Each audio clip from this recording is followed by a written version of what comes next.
جی سر، نحمدہ بسم اللہ۔ ونصلی علی رسولہ الکریم، اما بعد، اعوذ باللہ من الشیطان الرجیم، بسم اللہ الرحمن الرحیم۔ قل هو اللہ احد اللہ الصمد لم یلد ولم یولد ولم یکن له کفوا احد، صدق اللہ العظیم۔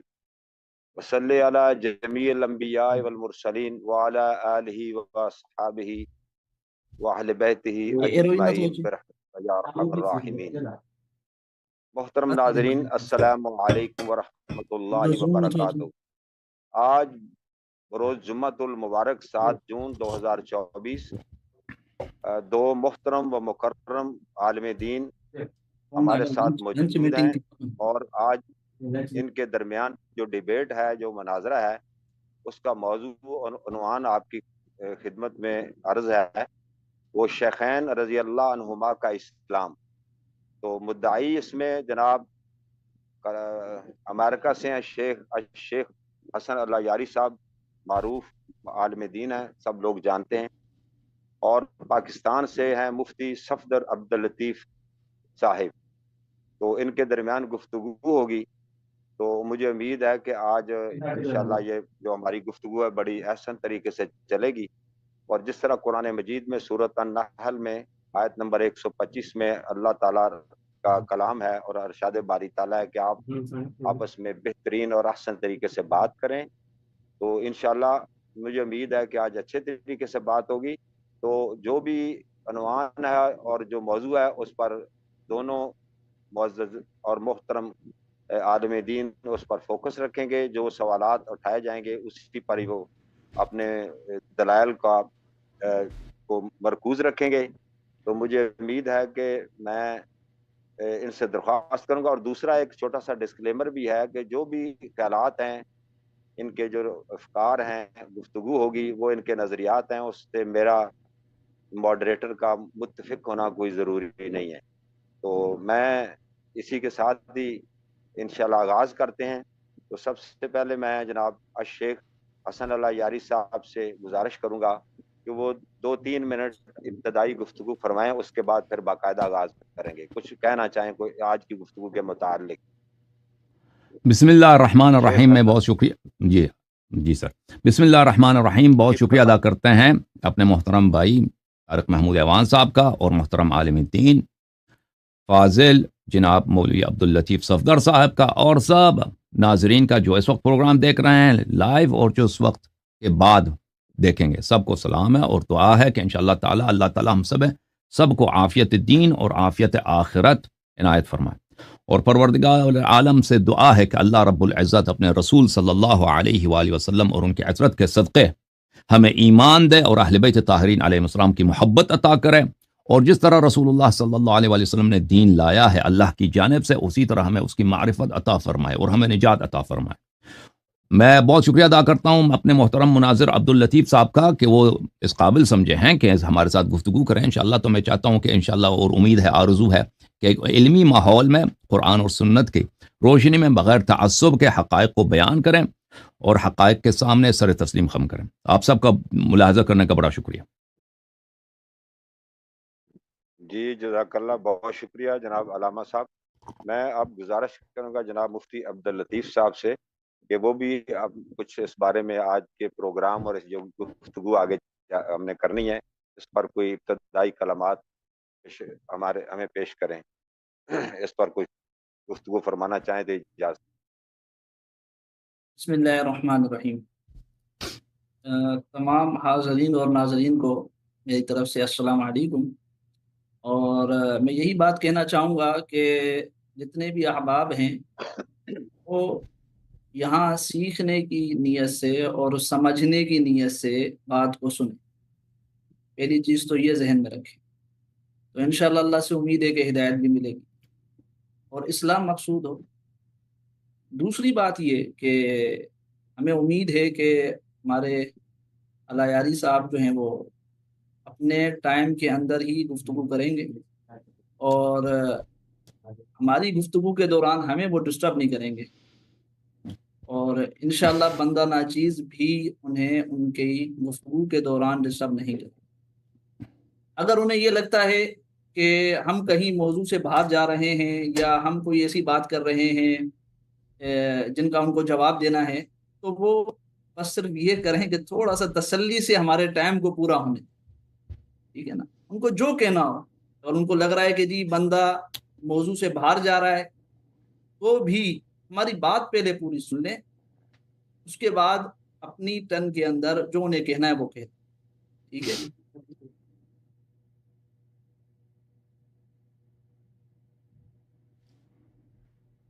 جی جی جی بس ٹھیک ہے پھر جی، شروع۔ بہت شکریہ، بہت شکریہ۔ میں نے جو پہلے گفتگو یہاں ہوئی ہے، ڈبیٹ ہوئی ہے، تو اسی کے مطابق ہی میں کوشش کروں گا۔ میرا خیال ہے کہ پہلے 15 منٹ دیے جائیں گے، تو جو دعویٰ ہے، جو مدعی ہیں، وہ علامہ 15 منٹ زیادہ شیخ ہیں، 10 حسن منٹ اللہ۔ بہت ہیں طارق صاحب، 10 منٹ بہت ہیں، 10 منٹ کی چلو 10 پہلی باری نہیں، پہلی باری 15 منٹ کی کرتے تھے، پہلے 10 منٹ۔ اگر آپ چاہتے ہیں کہ 10 کی چلے تو مفتی صاحب آپ جیسے کیا حکم فرمائیں، پہلے 15 منٹ ہو جائے، ٹھیک ہے، اور بعد میں 10 منٹ ہو جائے۔ تو میں جی لیٹ نہیں کرتے آگے، پہلے ناظرین ہمارے کافی دیر سے منتظر ہیں، تو جناب جی شیخ حسن اللہ یاری صاحب، آپ 15 منٹ گفتگو کریں گے، آپ مدعی ہیں، آپ اپنے دعوے میں استدلال پیش کریں، دعویٰ پیش کریں، بسم اللہ کیجیے۔ بسم اللہ الرحمن الرحیم۔ محترم ناظرین، یہاں گفتگو ہو رہی ہے کہ سورہ حجرات کے پہلے آیات میں جو آیتیں نازل ہوئی ہیں وہ کس بات پہ دلالت کرتی ہیں، اور یہ واقعہ جو پیش آیا ہے کہ شیخین رسول پاک صلی اللہ علیہ وسلم کے بارگاہ اقدس میں آواز بلند کی ہے، ایک دوسرے کے خلاف انہوں نے جدال کیا ہے، کیا اس پہ ان کے کوئی طعن ہے، یا ان کی کوئی مد ہے، یا ان کی کوئی تعریف ہے؟ پہلی بات یہ ہے میرے محترم ناظرین کہ ارکان اسلام میں سے اور ارکان ایمان میں سے بہت ہی نہایت ہی ضروری چیز ہے رسول پاک صلی اللہ علیہ وسلم کی تعظیم، اور رسالت پناہ صلی اللہ علیہ وآلہ وسلم کی توقیر، اور رسالت پناہ صلی اللہ علیہ وآلہ وسلم کے احترام کا وجوب سمجھنا اور اس کا ہمیشہ برقرار رکھنا۔ جو اس شرط پہ پورا نہیں آتا وہ مسلمان نہیں ہو سکتا۔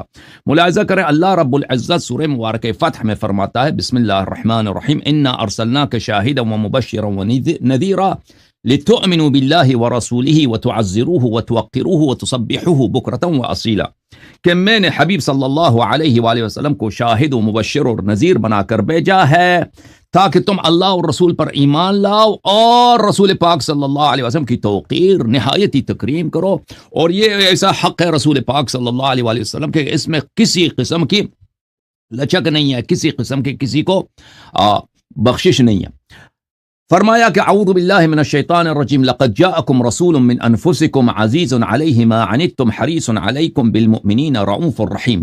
بار بار اللہ تعالی حبیب صلی اللہ علیہ وآلہ وسلم کا جب قرآن مجید میں ذکر کرتا ہے تو ان کے القاب شریفہ سے دوسرے انبیاء کو جب پکارتا ہے اللہ، یا نوح کہتا ہے، یا ابراہیم کہتا ہے، یا موسیٰ، یا عیسیٰ، یا لوط، ان کے نام سے پکارتا ہے۔ ان کے اسماء مبارکہ میں کوئی تعریف نہیں ہے۔ اگر ابھی میں مولوی عبداللطیف صاحب کو پکاروں عبداللطیف، اے عبداللطیف، اس میں ان کی کوئی تعریف نہیں ہے۔ رسول اللہ صلی اللہ علیہ وآلہ وسلم کو ہمیشہ القاب شریفہ جو ان کے سب سے عظیم القاب ہیں، یا ایھا الرسول، یا ایھا النبی، سے پکارتا ہے۔ تو لازمی بات ہے کہ جب دوسرے انبیاء کو اس انداز سے اللہ تعالیٰ پکارتا ہے اور حبیب صلی اللہ علیہ وآلہ وسلم کو القاب شریفہ سے پکارتا ہے، تو اللہ تعالیٰ نے سب سے پہلے خود قرآن مجید میں رسول اللہ صلی اللہ علیہ وسلم کی تعظیم، تکریم، توقیر، احترام کا خود خیال رکھا ہے، اور دوسرے انبیاء کے نسبت رسول اللہ صلی اللہ علیہ وسلم کو برتری دی ہے کہ جب ایک اللہ تعالیٰ جو زمین و آسمان کا بنانے والا ہے بقیہ انبیاء کو ان کے اسماء سے پکارتا ہے، ان اسماء میں کوئی تعریف نہیں ہے۔ رسول اللہ صلی اللہ علیہ وآلہ وسلم کو جب آپ اللہ تعالیٰ ان کے القاب سے پکارتا ہے، ابھی اگر میں مولوی عبداللطیف صاحب کو پکاروں عبداللطیف، اس میں کوئی تعریف نہیں ہے، لیکن اگر میں ان کے القاب سے پکاروں اے فاضل محترم، اے جناب عالم دین، تو اس میں لازمی بات ہے، اس میں تکریم ہے۔ تو اللہ تعالیٰ نے خود تکریم کا خیال رکھا ہے، اور اللہ تعالیٰ نے فرمایا قرآن مجید میں تلک الرسول فضلنا بعضهم على بعض منهم من کلم اللہ ورفع بعضهم درجات۔ سب انبیاء جیسے نہیں ہیں، ایک بعض انبیاء کو دوسرے پہ تفضیل دی ہے، اور ایسے نبی بھی ہیں جو دوسرے انبیاء پہ بہت سارے درجات کے ساتھ، بہت ہی نہایت درجات کے ساتھ ان کی عظمت ہے۔ ہمارے حبیب صلی اللہ علیہ وآلہ وسلم سب انبیاء کے امام ہیں، فرمایا وَإِذَا أَخَذَ اللَّهُ مِيثَاقَ النَّبِيِّينَ لَمَا آتَيْتُكُم مِّن كِتَابٍ وَحِكْمَةٍ ثُمَّ جَاءَكُمْ رَسُولٌ مُصَدِّقٌ لِّمَا مَعَكُمْ لَتُؤْمِنُنَّ بِهِ وَلَتَنصُرُنَّهُ قَالَ أَأَقْرَرْتُمْ وَأَخَذْتُمْ عَلَى ذَلِكُمْ إِصْرِي تمام انبیاء سے اس دنیا میں آنے سے پہلے اللہ تعالیٰ نے اس عہد و میثاق لے لیا کہ تم نے میرے حبیب صلی اللہ علیہ وسلم پہ ایمان لانا، میرے حبیب صلی اللہ علیہ وسلم کی تم نے نصرت کرنا۔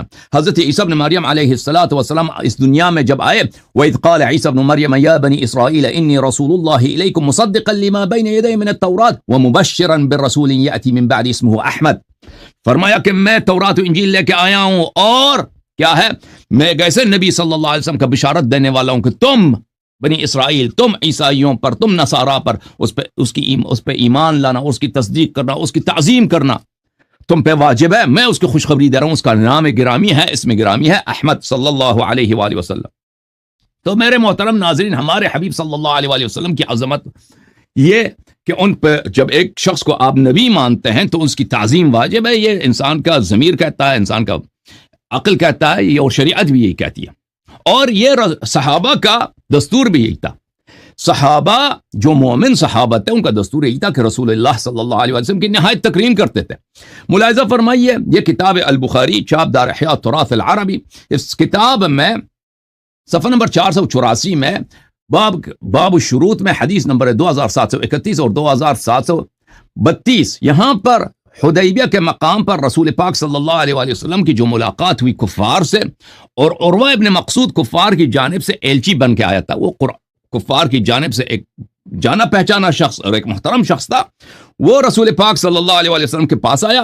وہاں پر یہ حدیث کافی لمبی ہے، اس حدیث میں وہ رسول پاک صلی اللہ علیہ وسلم سے کہتا ہے فَإِنِّي وَاللَّهِ لَأَرَى وُجُوهًا، یا رسول اللہ اگر آپ کفار اب مکہ والوں سے جنگ کر رہے ہیں، آپ کا اپنا قوم ہے، مکے والے آپ کے اپنے قوم ہیں، اپنے قریش ہیں، اگر آپ ان کو مار دیں، آپ دنیا آپ کو کیا کہے گی کہ آپ نے اپنے قوم کو جڑ سے اکاڑ کے پھینک دیا، اور اگر جنگ ہو جائے وَإِنِّي لَأَرَى وُجُوهًا وَإِنِّي لَأَرَى أَشْوَابًا مِّنَ النَّاسِ خَلِيقًا أَن يَفِرُّوا وَيَدْعُوكَ، میں ایسے چہروں کو دیکھ رہا ہوں ان کی تو عادت ہے جنگوں سے بھاگنا۔ وہ کافر بھی کہہ رہا تھا میں تو ان کو دیکھ رہا ہوں، ان کے یہ تو ایسے ان کو عادت ہے جنگوں سے بھاگنا، آپ ان کے ساتھ کیا جنگ کریں گے؟ اچھا، تو ابو بکر وہاں پہ تھے، ان کو کچھ لگ گئی، فقال له ابو بکر امسس ببغر اللات، رسول پاک صلی اللہ علیہ وسلم کے سامنے ان کے بارگاہ میں کیا کہتا ہے؟ دیکھیں اتنے سخت الفاظ، اتنے غلط الفاظ۔ بدر کس کو بولتے ہیں؟ بدر بولتے ہیں وہ جگہ عورت کی جو فرج جو ختنے کے وقت اس کو الگ کیا جاتا ہے، اس کو کہتا ہے پیغمبر صلی اللہ علیہ وسلم کے سامنے جاؤ اس بت کے فلان جگہ کو، یعنی شرمگاہ کو، جہاں اس کی غلط لفظ ہے نا، اس کو آپ چوسنا شروع کر دو۔ تو شاید اس کا اشارہ تھا نا کہ یہ جنگوں سے بھاگنے والے کون ہیں، اس کو لگی ہے اس طرح کہنا۔ اچھا، بہرحال عروہ ابن مقصود وہاں، عروہ ابن مسعود ثم ان عروہ جعل يرمق اصحاب النبی صلی اللہ علیہ وسلم بعینیہ، عروہ نے رسول صلی اللہ علیہ وسلم کے صحابہ کو دیکھا اپنے آنکھوں سے۔ قال فواللہ ما تنخم رسول اللہ صلی اللہ علیہ وسلم نخامۃ الا وقعت فی کف رجل منهم، راوی کہتا ہے کہ رسول اللہ صلی اللہ علیہ وسلم کے صحابہ کی یہ حالت تھی کہ پیغمبر صلی اللہ علیہ وسلم لعاب ناک کا جو لکوڈ ہوتا ہے وہ باہر پھینکتے تو زمین پہ نہیں گرتا، صحابہ اس کو اپنے ہتھیلیوں پہ لیتے، فدلک بہا وجہہ وجلدہ، اس سے اپنے چہرے کو مستے، اپنے بدن پر تبرک کرتے، وَإِذَا أَمَرَهُمْ ابْتَدَرُوا أَمْرَهُ، اور اگر کوئی حکم دیتے تھے تو وہ اجابت کرتے تھے، وَإِذَا تَوَضَّأَ كَادُوا يَقْتَتِلُونَ عَلَى وُضُوئِهِ، جب وہ وضو لیتے تھے تو ان کے وضو کے پانی پہ ایسا ہوتا تھا کہ لڑائی ہو رہا ہے، جنگ ہو رہا ہے۔ وَإِذَا تَكَلَّمَ خَفَضُوا أَصْوَاتَهُمْ عِنْدَهُ، یہ سنہ 6 ہجری کا واقعہ، ذی القعدہ سنہ 6 ہجری حدیبیہ کے مقام پر، اور جب وہ بات کرتے تھے صحابہ اپنی آواز دھیمی کرتے تھے۔ آئے ہائے، سورہ حجرات کب کی بات ہے؟ سنہ 9 ہجری کی بات ہے، وفد بنی تمیم کی بات ہے۔ تو یہ نہیں کہنا کہ صحابہ کو ابھی پتہ نہیں ہے کہ آواز نیچے رکھنی ہے، صحابہ جو صحابہ مومن تھے، جو صحابہ ایمان پہ تھے، ان الذین یغضون اصواتهم عند رسول اللہ صلی اللہ علیہ وآلہ اولئک الذین امتحن اللہ قلوبهم للتقوی، اچھا پھر یہ عروہ جب مکہ والوں کے پاس گیا اس نے کہا کہ میں بادشاہوں کے پاس گیا ہوں, میں قیصر و کسریٰ اور نجاشی کے دربار میں گیا ہوں, میں نے کوئی ایسا بادشاہ نہیں دیکھا ہے یعظمہ اصحابہ ما یعظم اصحاب محمد صلی اللہ علیہ وآلہ وسلم محمد. میں جتنا ادب کسی بادشاہ کے دربار میں اس بادشاہ کا نہیں ہوتا جتنا رسول پاک صلی اللہ علیہ وسلم کے صحابہ اس کے عزت کرتے ہیں. اچھا اور پھر وہ یہی کہتا ہے, مکے والوں کو جا کے بھی بتایا, جب وہ بات کرتے ہیں تو یہ اپنی آواز دھیمی رکھتے ہیں. اچھا یہاں پر میرے محترم ناظرین ملاحظہ کریں, یہ سنن ابی داؤد ہے بتحقیق شیخ صدقی جمیل العطار, کتاب الطب میں شریک کہتا ہے اتیت النبی صلی اللہ علیہ وآلہ واصحابہ کانما علی رؤوسہم الطیر فسلمت. میں صحابہ رسول پاک صلی اللہ علیہ وسلم کے بارگاہ اقدس میں ایک دفعہ مشرف ہوا تو میں نے دیکھا کہ ایسے بیٹھے ہیں کہ صحابہ جیسے گویا ان کے سر پہ پرندے بیٹھے ہیں. تو صحابہ جو ہے یہ کہنا کہ بھئی ان کو پتہ نہیں تھا کہ ادب کرنی ہوتی ہے, یہ پتہ تھا ادب کرنی ہوتی ہے. اب ابو بکر عمر صاحب کے ساتھ کیا ہوا, یہ کتاب بخاری چاپدار احیاء التراث العربی, یہ کتاب تفسیر ہے, تفسیر سورہ حجرات, ابن ابی ملیکہ عبداللہ ابن عبید اللہ جو فقہائے تابعین میں سے, پرانے تابعین میں سے, کاد الخیران ان یہلک ابا بکر و عمر, وہ خود کہہ رہا ہے ابو بکر عمر ہلاک ہونے لگے تھے. یہ کہ ہلاک ہونے لگے تھے, ہلاک کیوں نہیں ہوئے, یہ اس کے تعصب کی وجہ سے اللہ ہلاک ہو گئے. اچھا کیا ہوا, انہوں نے آپس میں لڑائی کیا, فرتفعت اصواتہما, انہوں نے آواز بلند کیا ایک دوسرے سے لڑائی میں رسول پاک صلی اللہ علیہ وسلم کے بارگاہ اقدس میں. اب یہ متعدد لحاظ سے میرے محترم ناظرین عدم اسلام ان کا ثابت کر لیتا ہے. پہلی بات یہ ہے کہ یہ بے احترامی ہے رسول صلی اللہ علیہ وآلہ وسلم, رسول اللہ کیونکہ میں نے دکھا اپنا, عروہ ابن مسعود خود کہتا ہے کہ میں نے دیکھا ہے, میں نجاشی کے دربار میں گیا ہوں, کسریٰ و قیصر کے دربار میں گیا ہوں, کسی بادشاہ کی اتنی عزت نہیں ہوتی ہے جتنا صحابہ رسول صلی اللہ علیہ وسلم رسول اللہ صلی اللہ علیہ وسلم کی عزت کرتے ہیں. ان کی عزت کی ایک وجہ کیا ہے, یہی کہ جب ان کے سامنے کبھی بلند آواز میں بات نہیں کرتے. اچھا تو ابو بکر عمر نے رسول اللہ صلی اللہ علیہ وسلم کے بارگاہ میں بلند آواز سے چیخا ہے, چلائے, اللہ نے ان کے مذمت میں قرآن بھی نازل کیا. اب یہ استخفاف بالنبی صلی اللہ علیہ وسلم, استخفاف بالنبی وجوہ ارتداد میں سے ایک یہی استخفاف بالنبی صلی اللہ علیہ وسلم ہے کہ نبی صلی اللہ علیہ وسلم کا بے احترامی کرنا. کتاب الردہ مختلف فقہ کے کتب میں آپ دیکھیں کہ مرتد کیسے مرتد بنتا ہے. یہ ضروری نہیں ہے کہ اللہ کو گالی دے, رسول صلی اللہ علیہ وسلم کو گالی دے, بے احترامی بھی کرے کسی قسم کی, وہ کافر بن جاتا ہے.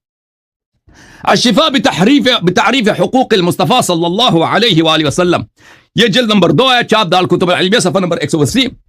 وحکم من سب, جو کسی نبی کو گالی دے دے یا اللہ کو گالی دے یا ملائکہ کو, او استخف بہم, یا ان کی بے احترامی کرے, ان سب کا حکم کیا ہے, کفر ہے. ان الذین یکفرون باللہ ورسولہ, یہ سب کافر. اچھا المحلہ لابن حازم جلد نمبر 11 صفحہ نمبر 412 فرماتے ہیں ان من سب اللہ او النبی, جو اللہ تعالیٰ کو گالی دے یا نبی صلی اللہ علیہ وسلم کو گالی دے یا کسی فرشتے کو گالی دے یا کسی نبی کو گالی دے, او شیئا من الشریعہ, یا شریعت کی کسی بات کو گالی دے دے, نماز کو گالی, روزے کو گالی, کسی سنت کو گالی دے دے, او استخف بشیء من ذلک, یا ان میں سے کسی ایک کی بے احترامی کرے, چاہے اللہ کو گالی دو چاہے رسول اللہ صلی اللہ علیہ وسلم کی بے احترامی, بات ایک ہی ہے.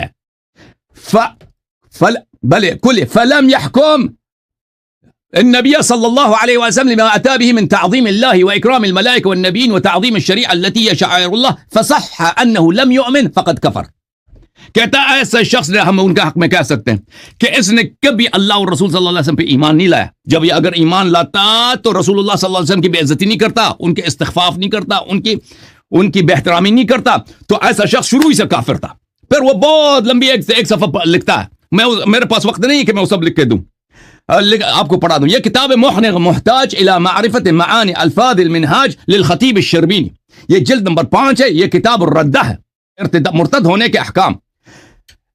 ارتداد کس کو کہتے ہیں؟ قطع الاسلام بنیت او قول او کفر و فعل, جو اسلام سے نکل جائے, نیت کرے قول یا فعل سے, اسلام سے خارج, اس کو ارتداد کہتے ہیں.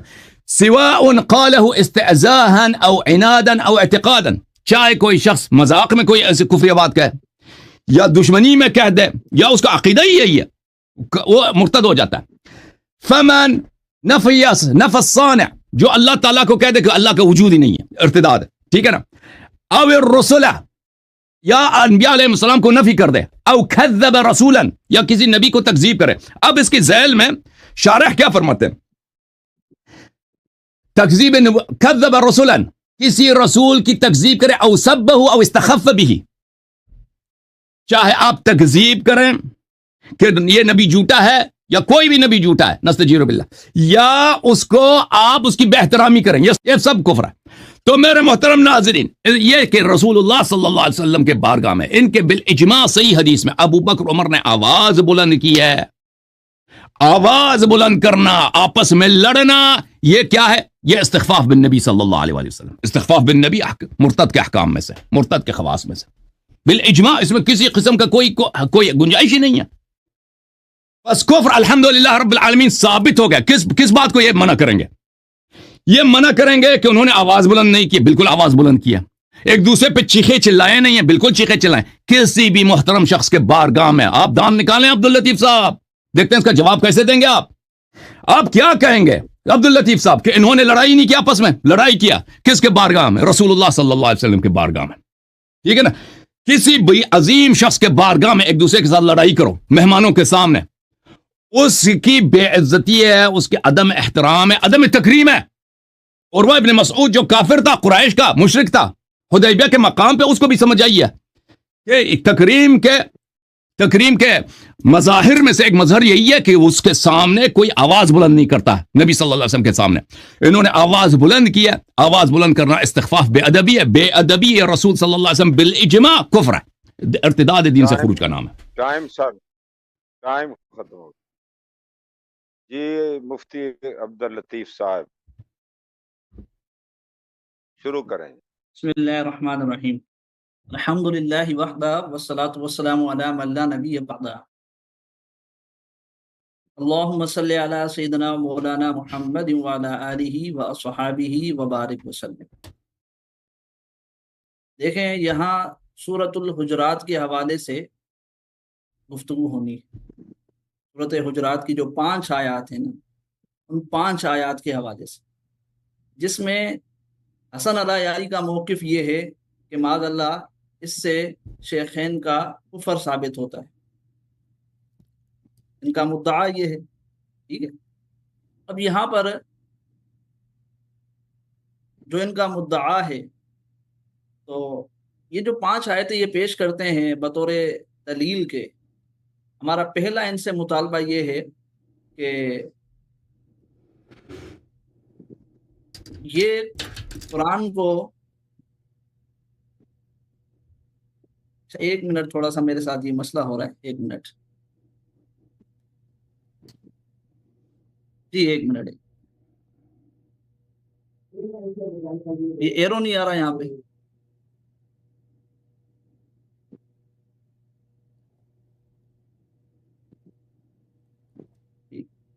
جی ٹھیک ہے، بس اسٹارٹ کریں.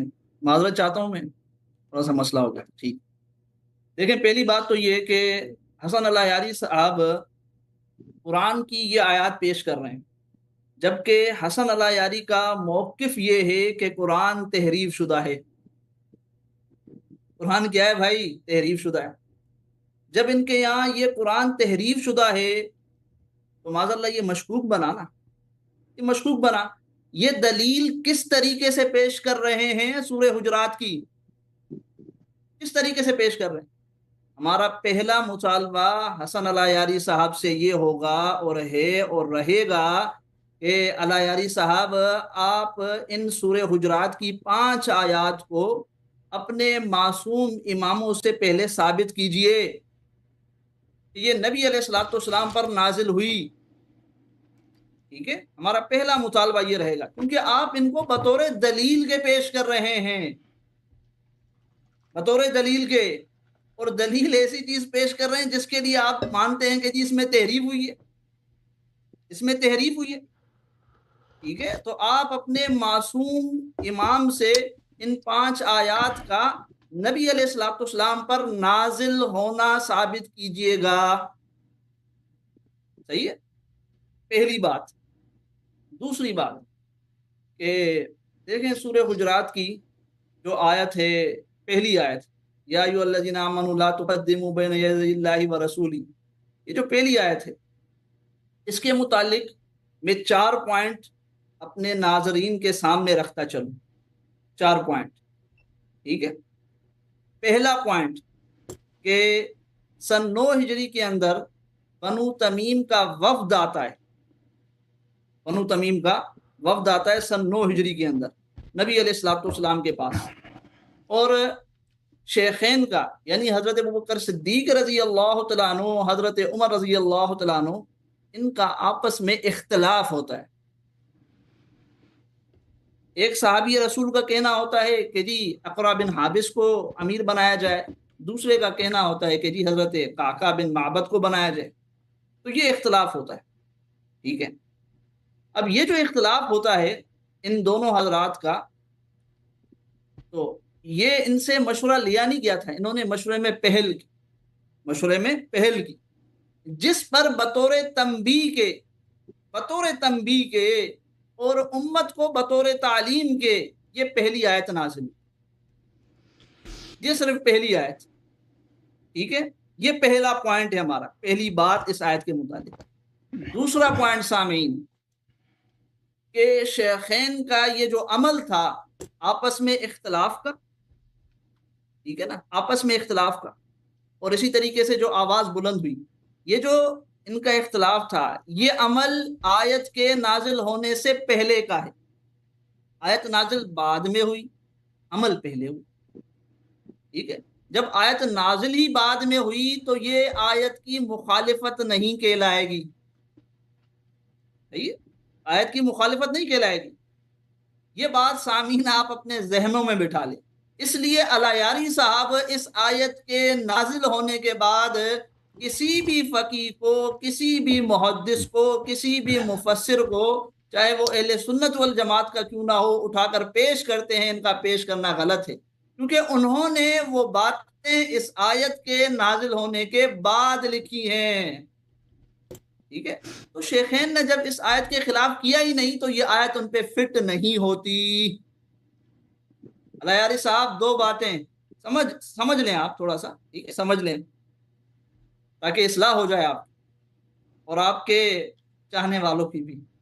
تیسرا پوائنٹ سامعین, شیخین کا یہ جو عمل, شیخین سے یہ جو عمل ہوا نا, ان کا جو اختلاف ہوا اس آیت کے نازل ہونے سے پہلے, وہ ایسا عمل نہیں تھا جو قابل مذمت ہو, کیونکہ بطور جو ہے وہ استخفاف کے نہیں تھا, بطور انجانے میں ہوا.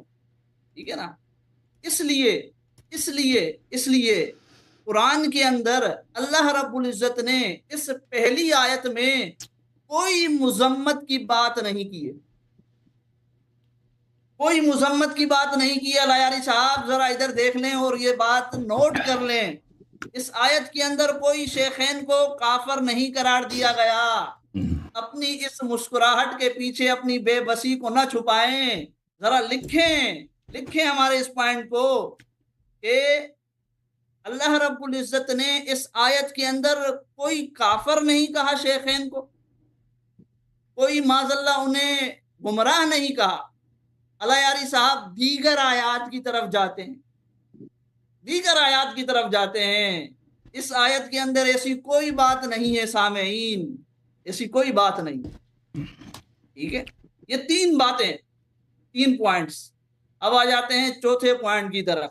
چوتھا پوائنٹ, الایاری صاحب ذرا ادھر توجہ دیجئے, لکھیے. چوتھا پوائنٹ سامعین یہ ہے کہ الایاری صاحب کہتے ہیں کہ تقدم علی اللہ اور تقدم رسول یہ کفر کہتے ہیں اس کو. اب گردن ہلا دیں ذرا سا, ایسا ہی ہے نا, تقدم علی اللہ کو اور تقدم رسول کو آپ کفر کہتے ہیں نا. ادھر تو دیکھیے الایاری صاحب, ادھر تو دیکھیے. اچھا, تقدم کو یہ کفر کہتے ہیں. سامعین ذرا یہ پوائنٹ سمجھیے گا. طارق صاحب آپ بھی غور کیجئے گا. جب اللہ رب العزت نے ان کے عمل پر ان کی کوئی مذمت بیان نہیں کی, پہلی آیت میں کوئی مذمت بیان نہیں کی اللہ رب العزت نے ان کے اس عمل پر, نہ نبی علیہ الصلوۃ والسلام نے کوئی مذمت بیان کی ہے, نبی نے بھی کوئی مذمت بیان نہیں کی, نہ کفر کہا, نہ گمراہی کہی, نہ یہ کہا کہ تم میری اتباع کی مخالفت کرتے ہو, کچھ بھی نہیں کہا. جب اللہ نے نہیں کہا، رسول نے نہیں کہا، آج اس صدی کے اندر اللہ یاری کون ہوتا ہے ان شیخین کو معاذ اللہ کافر کہنے والا، ان کے اس عمل پر جو آیت کے نازل ہونے سے پہلے کا ہے، آیت کے نازل ہونے سے پہلے کا عمل ہے۔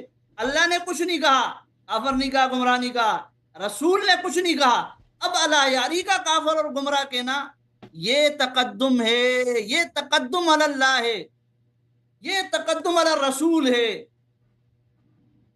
اللہ یاری صاحب، یہ تقدم علی اللہ اور تقدم علی الرسول ہے جو آپ آج تک کرتے آئے ہیں، اور آپ کے اصول کے مطابق۔ یہ اپنی بات نہیں کر رہا، میں آپ کو آپ کا اصول یاد دلا رہا ہوں جو میں نے دلایا کہ تقدم علی اللہ اور تقدم رسول کو آپ کفر کہتے ہیں نا، کفر کہتے ہیں۔ تو آپ آج تک یہ کفر کرتے آئے ہیں، آپ کافر بن رہے ہیں۔ ذرا نگاہیں تو ملائیں ہمارے ساتھ، مسکرائیں تو صحیح اپنے کفر پر، مسکرائیں نا ذرا، ٹھیک ہے؟ آپ کافر بن رہے ہیں، آپ نے تقدم علی اللہ کیا، آپ نے تقدم علی الرسول کیا شیخین کو کافر کہہ کر۔ جب اللہ نے کافر نہیں کہا، جب رسول نے کافر نہیں کہا اس عمل پر، آپ کون ہوتے ہیں کافر کہنے والے؟ تو آپ نے تقدم علی اللہ اور تقدم رسول کیا، آپ اپنے اصول کے مطابق کافر بنے۔ اب آپ کو چاہیے کہ آپ اپنی تن کے اندر ذرا کلمہ پڑھ لیجئے گا، اور پھر جب یہاں اس نشست سے اٹھے نا تو تجدید نکاح بھی کر لیجئے گا۔ اور تیسری بات یہ کہ اب نہیں کہنا شیخین کے اس عمل پر جس پر اللہ نے نہیں کہا، رسول نے نہیں کہا کہ ماد اللہ وہ کافر تھے، آپ نہیں کہنا کہ کافر ہیں وہ، کیونکہ پھر تقدم علی اللہ ہو جائے گا، تقدم علی رسول ہو جائے گا، اور آپ کیا بن جائیں گے؟ کافر بن جائیں گے، ٹھیک ہے؟ تو آپ اپنا ایمان ذرا اب کلمہ پڑھ کر اپنے ایمان کو ثابت کیجئے، ٹھیک ہے؟ اپنے ایمان کی فکر کیجئے، اپنے ایمان کی۔ تو یہ 4 پوائنٹ سامعین میں نے آپ کے سامنے رکھے، یہ 4 پوائنٹ آپ کے ذہن میں رہیں گے۔ اللہ یاری صاحب کے شکوک و شبہات جو ہے وہ بالکل ذہن سے نکل جائیں گے آپ کے، یہ جو دھوکے دیتے ہیں، جو عوام الناس کو دھوکے دیتے ہیں۔ 4 پوائنٹ، ٹھیک ہے؟ اللہ یاری صاحب نے امید ہے سمجھ لیا ہوگا، اور دیگر سننے والوں نے بھی سمجھ لیا۔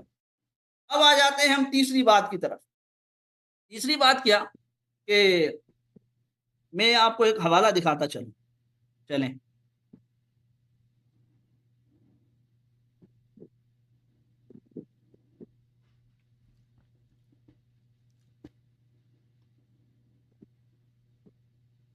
ایرو نہیں آ رہا،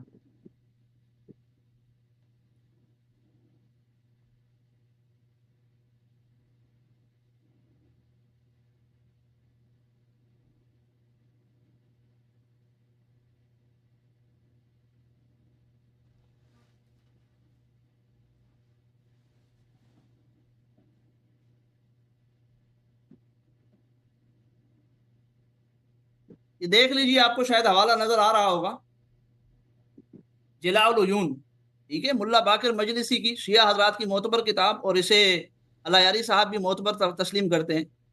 یہ میں اور آپ کے سامنے واضح کر دیتا ہوں، یہ آپ کو نظر آ رہا ہوگا۔ اس میں دیکھ لیجئے کہ خبر ولادت امام حسین، ٹھیک ہے، علیہ السلام، بسند معتبر جناب صادق سے روایت کی ہے کہ جبرائیل خدمت رسول میں قبل ولادت امام حسین آئے اور کہا آپ کے یہاں ایک فرزند متولد ہوگا کہ آپ کی امت اسے شہید کرے گی۔ نبی علیہ الصلوۃ والسلام نے فرمایا مجھے ایسے فرزند کی حاجت نہیں۔ جبرائیل آ کر اللہ کی طرف سے خوشخبری دے رہے ہیں، لیکن نبی علیہ الصلوۃ والسلام بقول شیعہ حضرات کی اس معتبر روایت کے نبی علیہ الصلوۃ والسلام فرماتے ہیں مجھے ایسے فرزند کی حاجت نہیں۔ یہ اللہ کی مخالفت ہوئی، تقدم علی اللہ ہوا نبی کی طرف سے معاذ اللہ۔ اسی طریقے سے 3 مرتبہ یہ بات ہوئی، اس کے بعد جو ہے وہ یہ سن کر جناب رسول خدا نے فرمایا جناب امیر کو بلاؤ، یعنی حضرت علی رضی اللہ تعالیٰ عنہ کو، اور کہا جبرائیل نے خدا کی جانب سے مجھے یہ خبر دی ہے ایک فرزند تمہارے یہاں متولد ہوگا، میری امت بعد میرے اسے شہید کرے گی۔ جناب امیر نے کہا مجھے ایسے فرزند کی حاجت نہیں، مجھے ایسے فرزند کی حاجت نہیں۔ یہ دیکھیے اس حوالے سے کیا ثابت ہوا، شیعہ حضرات کے اس معتبر حوالے سے جو بات ثابت ہوئی کہ معاذ اللہ ثم معاذ اللہ نبی علیہ الصلوۃ والسلام نے اللہ رب العزت کی مخالفت. حضرت علی رضی اللہ تعالیٰ عنہ نے اللہ رب العزت کی مخالفت کی, اور یہ تقدم علی اللہ ہے, یہ تقدم علی اللہ ہے نا. اور تقدم علی اللہ کو علی یاری صاحب کیا کہتے ہیں؟ معاذ اللہ کفر کہتے ہیں, معاذ اللہ کفر کہتے ہیں. تو ان کے اصول کے مطابق اور ان کی مذہب کی معتبر کتاب کی معتبر روایت کے مطابق معاذ اللہ نبی علیہ الصلوۃ والسلام نہیں کہتے ان کے فتوے سے. فتوا لگ گیا, میں یہ نہیں کہہ رہا فتوا لگاؤ, فتوا لگ گیا علی یاری کا, ٹھیک ہے نا, فتوا لگ گیا, کیونکہ اصول تو انہوں نے بنایا ہوا ہے نا, اصول تو بنایا ہوا ہے. جب یہ اس اصول پر شیخین پر فتوا لگا رہے تو دوسری جہاں جہاں وہ اصول پایا جائے گا وہاں لگے گا یہ فتوا. نبی علیہ الصلوۃ والسلام پر فتوا لگا, اسی طریقے سے حضرت علی رضی اللہ تعالیٰ عنہ پر فتوا لگا ان کے اصول کے مطابق. یہ ہے شیعہ مذہب اور یہ ہے علی یاری صاحب کے اصول, کہ یہ خود بھی نہیں بچتے, نبی علیہ الصلوۃ والسلام بھی نہیں بچتے, حضرت علی رضی اللہ تعالیٰ عنہ بھی نہیں بچتے. ہم نہیں کہتے, ہم نہیں کہہ رہے, ہم صرف ان کی کتابیں اور ان کے اصول کے مطابق ان کو دکھا رہے ہیں کہ یہ ہے شیعہ مذہب, یہ ہیں آپ کی باتیں جن سے معاذ اللہ نبی علیہ الصلوۃ والسلام بھی نہیں بچتے اور حضرت علی رضی اللہ تعالیٰ عنہ بھی نہیں بچتے. ابھی تو ابتدا کی ہے ہم نے, انشاءاللہ اور حوالے بھی پیش کریں گے آپ کے سامنے علی یاری صاحب.